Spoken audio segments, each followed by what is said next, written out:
Estamos viviendo en un tiempo incierto, pero Dios ha dado luz al mundo en su profecía. Prepárate para escuchar el programa Historias Proféticas del Mundo con Álvaro de la Cruz. Saludos. Invitamos a los que escuchen este programa y quieran ponerse en contacto con nosotros, dirigirse al WhatsApp más 57 321 296 59 56. Más 57 321 296 59 56.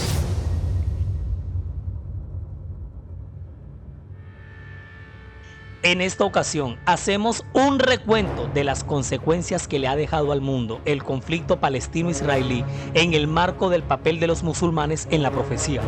Este es el episodio 17.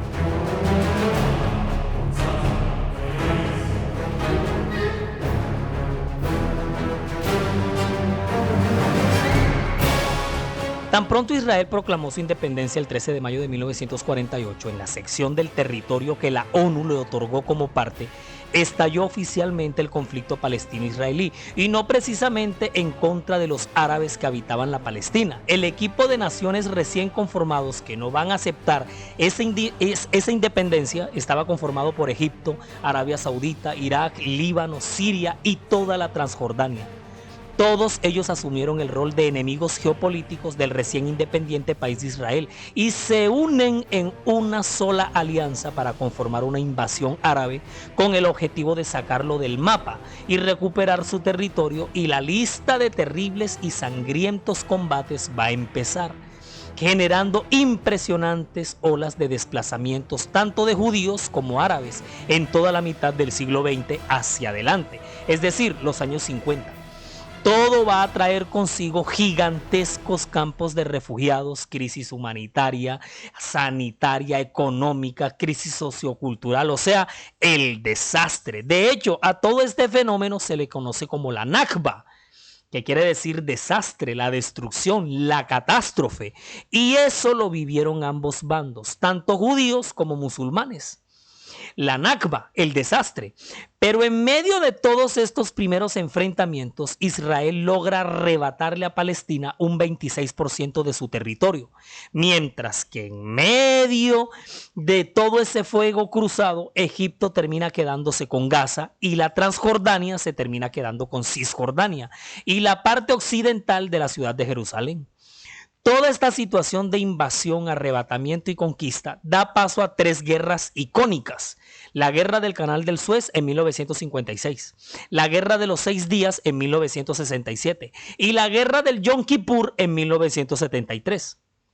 Resulta que en el 52 llega al poder en Egipto Gamal Abdel Nasser y también se convierte en el líder de la Liga Árabe. Y al llegar ahí impulsa un proyecto llamado el panarabismo. No se olviden de ese nombre, panarabismo. Bueno, ¿y qué buscaba el panarabismo? Buscaba la unidad política de todos esos países, y esto lo que hace es que conlleva la desaparición del Estado de Israel en la tierra de Palestina. Eso era lo que buscaba. El panarabismo es el resultado de las ideas de Nasser en compañía del rey Hussein y de un icónico personaje que se nos mete aquí, que se llama Yasser Arafat, que yo sé que muchos de ustedes distinguen. Bueno, Yasser Arafat crea la Organización para la Liberación de Palestina, la OLP. Eso lo crea él, Yasser Arafat, con el sello egipcio por encima. La guerra en el Canal del Suez enfrentó a Israel con Egipto como en los remotos tiempos del Antiguo Testamento, pero esta vez con apoyo de Francia y los británicos. Y todo esto lo que consigue es alterar de manera mucho más horrible las fronteras hasta que se da la Segunda Guerra, la Guerra de los 6 días del 67. Se llama así porque adivinen cuántos días duró. 6. Y adivinen quién la ganó. Israel, quedándose escuchen bien, se quedaron con los altos del Golán, se quedaron con Cisjordania, con Gaza y la península del Sinaí. Todos estos escenarios y territorios bíblicos donde se desarrollaron mucho antes muchísimos eventos. La trilogía de estas guerras la va a cerrar la guerra del Yom Kippur del 73 en un enfrentamiento que se va a tomar 20 días, pero cuyas consecuencias se van a extender por décadas. Esa vez son Egipto y Siria los que se van con toda contra Israel, pero su principal repercusión va a ser la firma de la paz entre Israel y Egipto. Así como lo escuchan, Egipto se convierte en el primer país árabe en hacer la paz con Israel en este conflicto. Menahem Begin como primer ministro de Israel y Anwar Sadat como presidente de Egipto. Y en la mitad, oficiando como mediador, el presidente de los Estados Unidos, Jimmy Carter. Este acuerdo de paz pasó a la historia de este conflicto como los acuerdos de Camp David. Eso pasó en 1978, los acuerdos de Camp David. Jordania también puso su firma para poner fin a los conflictos en esos acuerdos. Ajá, ¿y cuál fue el acuerdo geopolítico? Pues que Egipto recuperó su península del Sinaí, pero a cambio le cedió a Israel la franja de Gaza.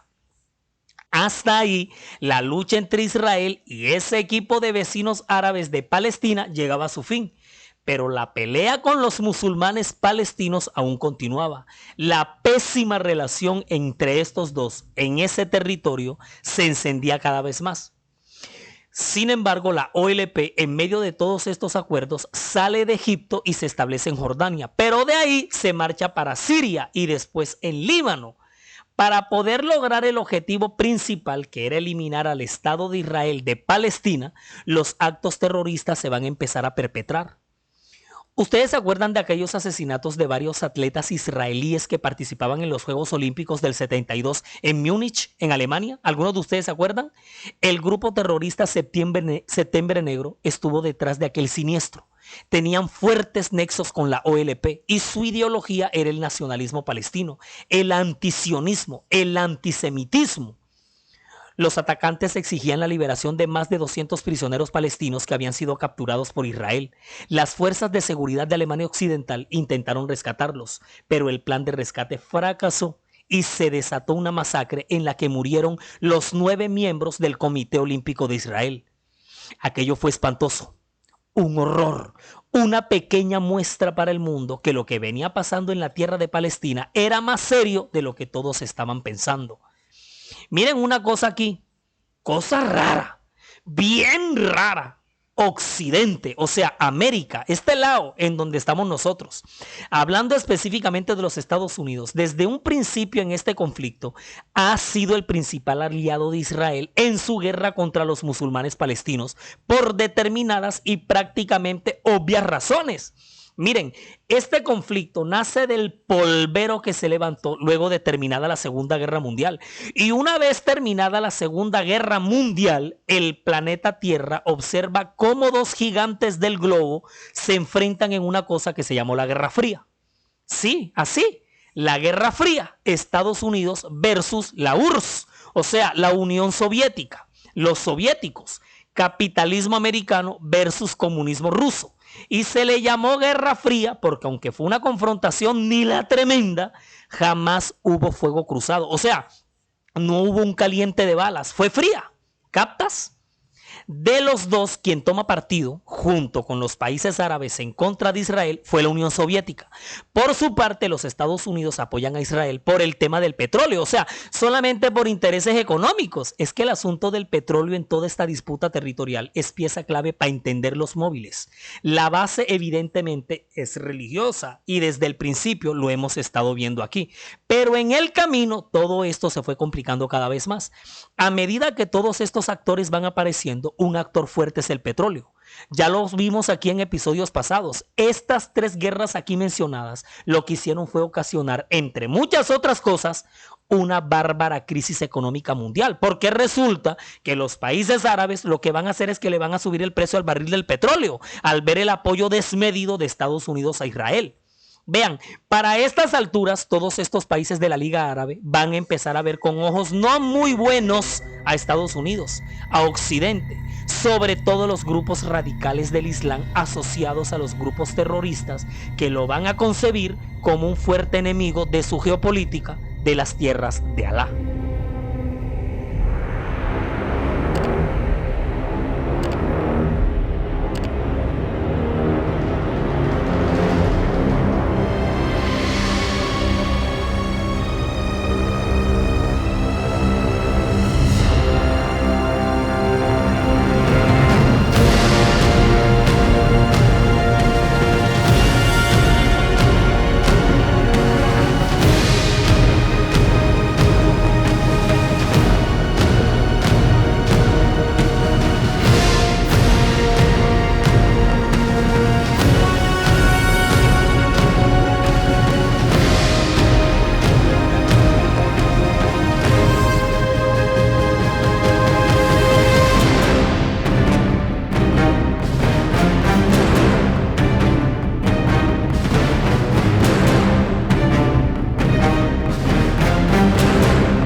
Todo nuestro contenido está disponible para reproducir y descargar desde nuestras cuentas, canales y perfiles, desde las redes sociales, sitio web y plataformas. Usted nos encuentra en todos lados como La Historia Profética del Mundo, en Spotify, en Google Podcast, en Facebook, Instagram y TikTok. En YouTube siga nuestro canal, dele me gusta a los videos y active la campanita de notificaciones para que le llegue de inmediato cualquier contenido que se vaya compartiendo. Nuestra página oficial en internet es www.lahistoriaprofeticadelmundo.com www.lahistoriaprofeticadelmundo.com. Es diseñada y administrada por Sama, agencia de marketing digital, de la cual el poderoso Edinson Galván es el gerente. Los invito para que no dejen de pasarse por nuestra página web, siempre estamos publicando novedades. Un hito que determinó muchísimo el curso del conflicto palestino-israelí fue la revolución islámica en Irán, que tuvo lugar en 1979, liderada por el ayatolá Ruhollah Khomeini. El ayatolá Khomeini, el ayatolá, es un título sagrado, respetado, mejor dicho, intocable, sensible dentro de la jerarquía del Islam chiita en el predominante, que es el predominante en el país de Irán. Les recuerdo por enésima vez que Irán es persa. Es un país persa porque habla la lengua persa. Ahora, no es lo mismo que el árabe es una lengua, el persa es otra y el turco es otra lengua. Son tres lenguas diferentes y no son lo mismo. Ahora, hay persas musulmanes, árabes musulmanes, turcos musulmanes, así también como hay persas cristianos, árabes cristianos y turcos cristianos, en bajos porcentajes, pero los hay. En Irán, persas, estalla en 1979 la revolución islámica, liderada por el ayatolá Khomeini, que es un maestro en ciencias islámicas. Bueno, él lidera esta revolución, tumban la monarquía que reinaba en esa nación, derrocan al Shah persa, así se le llamaba al líder, que en ese momento era Mohammad Reza, de la dinastía de los Pahlaví, logrando establecer la República Islámica de Irán. Para que usted entienda bien esta revuelta, siéntense a ver dos películas bien buenas que yo conservo como trofeos en mi cinemateca personal. Una es Argo, dirigida y protagonizada por Ben Affleck en el 2012, y la otra es Persepolis. Esta es animada, es del 2007. Cuenta la historia de una niña llamada Marjan en pleno corazón de la revolución. Vive el derrocamiento del Shah Reza y la llegada al poder del ayatolá Khomeini, y con él la instauración de un gobierno ultraconservador islámico chiita, con un archirrecontra ultra super hiper mega aversión a todo lo que sea Occidente, o sea Estados Unidos. Ese régimen fundamentalista islámico está sentado en el país de Irán desde 1979 hasta nuestros días. Entonces ya usted comprende un poco más por qué por allá en Irán sucede todo lo que sucede y lo que hemos visto últimamente. Y desde entonces hasta el día de hoy son unos de los más fuertes financistas de los palestinos en su guerra contra Israel. ¿Ya tienes el campo de batalla más claro? ¿Ya sabes quién es quién aquí? Entonces ya te podrás imaginar cuando Occidente, en su defensa hacia Israel, entre a bombardear los territorios de sus enemigos. Va a empezar a nacer una serie de odios con sed de venganza, porque toca suelo de Alá. Y eso para el musulmán es sagrado.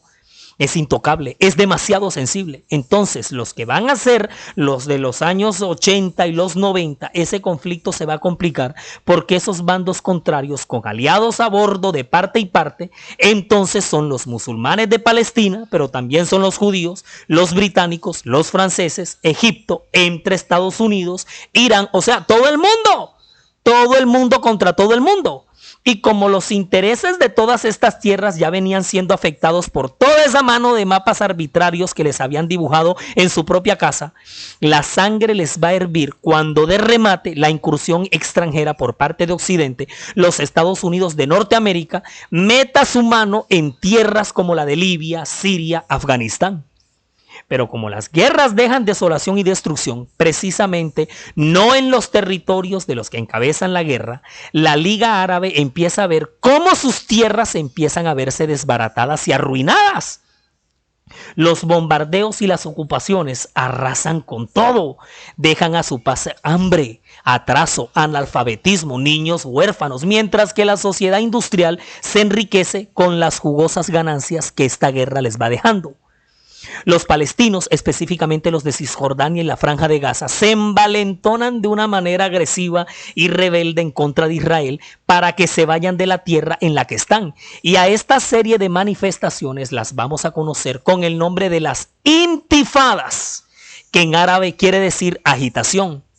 Intifada en lengua árabe es transgredir, pero con estas intifadas vuelven y juegan los sangrientos ciclos de violencia por esas tierras. La primera intifada ocurrió entre 1987 y 1991 con el nombre de la Guerra de las Piedras. Literalmente fue guerra de esa gente, se dio piedra en las calles. Dejó miles de muertos. Solo pudo cerrar su ciclo con los acuerdos de Oslo en 1993. Aquí el presidente de los Estados Unidos presente fue Bill Clinton.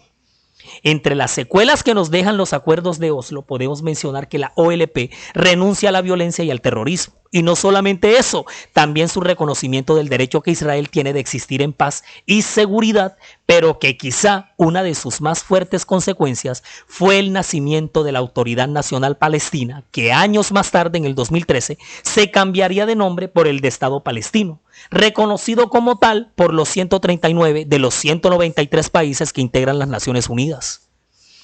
Para estos años nace también nada más y nada menos que una organización nacionalista ultrarradical que se autodeclara como un movimiento de resistencia islámica yihadista que reclama, escuchen bien, que reclama el establecimiento de un Estado palestino 100% e independiente, además, soberano, con Jerusalén como capital. Esta nueva organización se llamará Hamás. Así, con H, Hamás, que significa fervor en árabe. Ellos tienen el control, toman el control de la Franja de Gaza desde el 2007, después de haber ganado democráticamente las elecciones parlamentarias palestinas en el 2006. Se puede decir que el enemigo más potente que tiene Israel es Hamás. Desde ese entonces, la segunda intifada se llamó la Intifada de Al-Aqsa, y todo porque en el año 2000 el político Ariel Sharon visitó las mezquitas de Jerusalén y vuelve a hervirle la sangre a todos esos musulmanes que se alzan en manifestaciones y vuelve y juega. Los muertos se contaron por miles. Esta se extendió hasta el 2005. Ya se habían dado los ataques terroristas del 11 de septiembre en Estados Unidos. Pero como a este conflicto le sale cada vez más una pata nueva, en 1990, en plena disolución de la Unión Soviética, el país de Irak, liderado por su presidente Saddam Hussein, invade Kuwait, porque presuntamente deseaba tomar control de las reservas petroleras según el derecho internacional. Pero según el derecho internacional, Hussein estaba vulnerando una cantidad de acuerdos y lo que hace es que se gana una cantidad de sanciones. Estados Unidos vuelve y juega. Arma la qué coalición, oiga, eso fueron como 34, 35 países y con apoyo de las Naciones Unidas se envían severas tropas a Arabia Saudita y mejor dicho, se arma el tropel. Bueno, se arma no, se empeora porque el tropel ya venía armado desde hace rato y aquí explota otro pleque más, la guerra del Golfo Pérsico. En esos acuerdos de Oslo de 1993 hubo mucha batalla por conciliar y cerrar, pero la disputa por Palestina sigue de trasfondo. El cuento todavía estaba armado. Eso no se ha solucionado. Si se han fijado en lo complejo que esto se volvió. Pero ustedes, a estas alturas del relato, porque ya vamos por el episodio 17, a partir del próximo capítulo, entramos ya en la recta final de esta serie. Lo que el musulmán va a tener en su cabeza como primordial no es el pedazo de tierra que el imperio turco otomano les va a heredar, sino la promesa hecha a Alá a su patriarca Ibrahim. Y lo que el judío va a tener en su cabeza en medio de todo este conflicto no es si Estados Unidos lo apoya o si el antisemitismo europeo se les viene encima. Es la promesa hecha por Yahvé a su siervo Abraham. Un punto muy sensible para ambas religiones, de la que los poderes terrenales muy bien supieron valerse.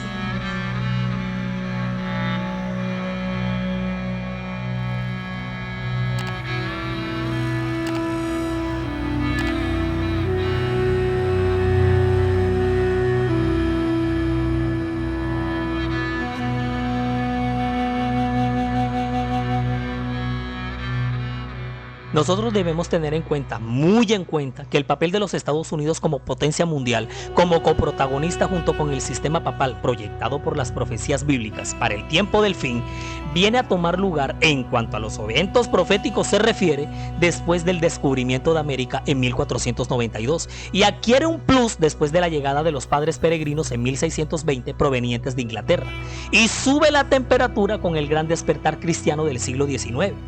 Bueno, visto de manera paralela con este asunto del conflicto palestino-israelí, Estados Unidos entra a tomar parte en esta guerra también mucho después. Es decir, antes de que Occidente metiera sus manos de la manera activa como las ha metido en todo este enfrentamiento entre musulmanes y judíos por la posesión de la tierra de Palestina, pero mucho antes ya los europeos las habían metido bastante, pero demasiado. ¿Quiénes expulsaron a los judíos de Jerusalén? Perdón, los romanos. ¿Quiénes los despreciaron por tantos siglos y los terminaron echando de sus países? Perdón, los europeos. ¿Quiénes buscaron exterminarlos a través del cruel holocausto? Los nazis, los alemanes. ¿Quiénes les prometieron una cosa que nunca les prometieron? Los británicos, los franceses. Entonces, ¿cómo es que llevan más de 70 años acabándose en vida con su propia sangre? Los musulmanes. ¿Cómo fue que llegaron hasta ahí?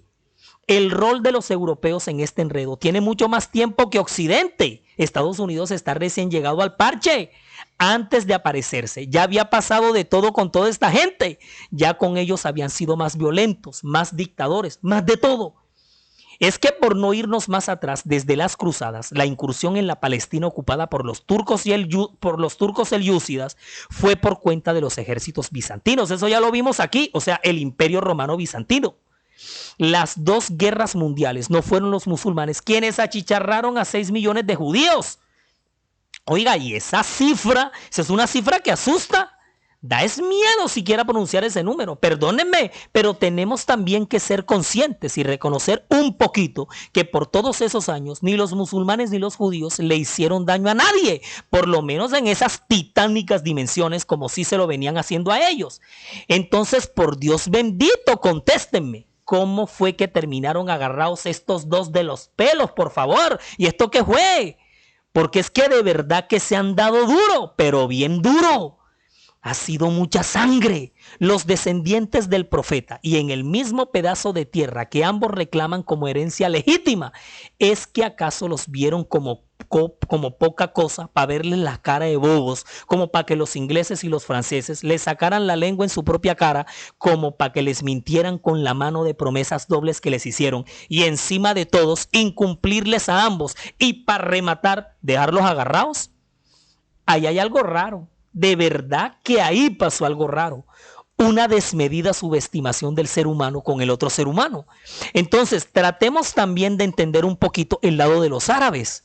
Su historial, la larga cadena de eslabones cargados de odios, resentimiento y heridas en una resistencia impresionante a lo largo de los años de la vida, para que ahora, de golpe, aparezca Occidente, Estados Unidos, muy lejos que queda de Europa, llegue a la cuadra y los termine de enterrar. Están captando cómo es que es la cosa. Y la cereza del pastel, llegan explotando los pozos petroleros que les pertenecen a sus territorios.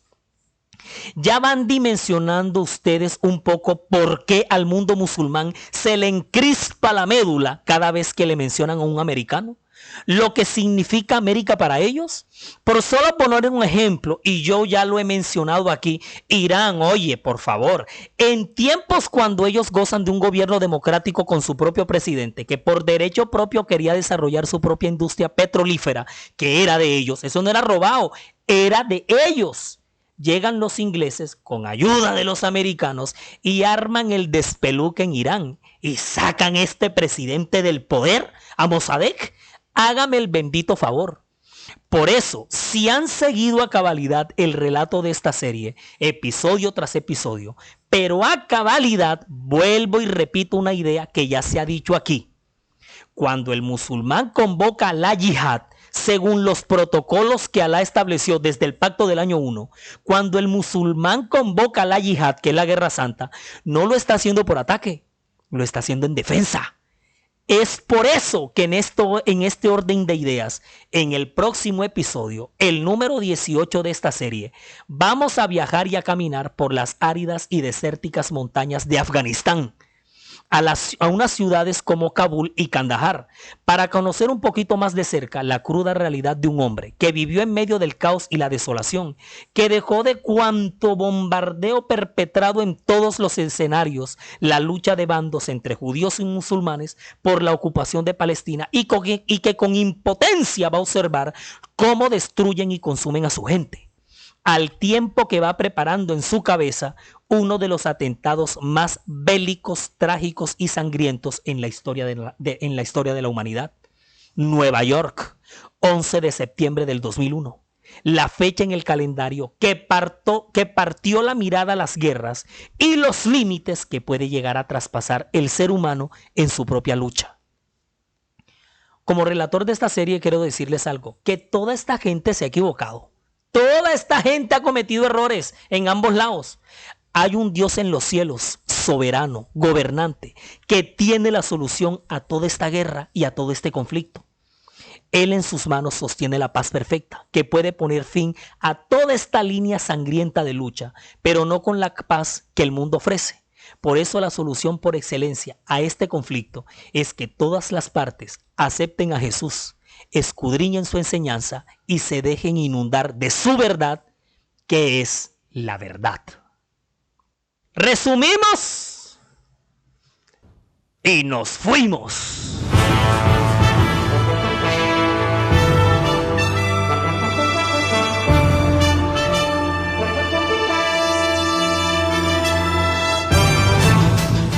Uno, el conflicto palestino-israelí, una vez iniciado, no va a parar. No va a parar de ver guerra tras guerra que traen consigo lamentables consecuencias. 2. Personajes icónicos entran en escena con papeles destacados.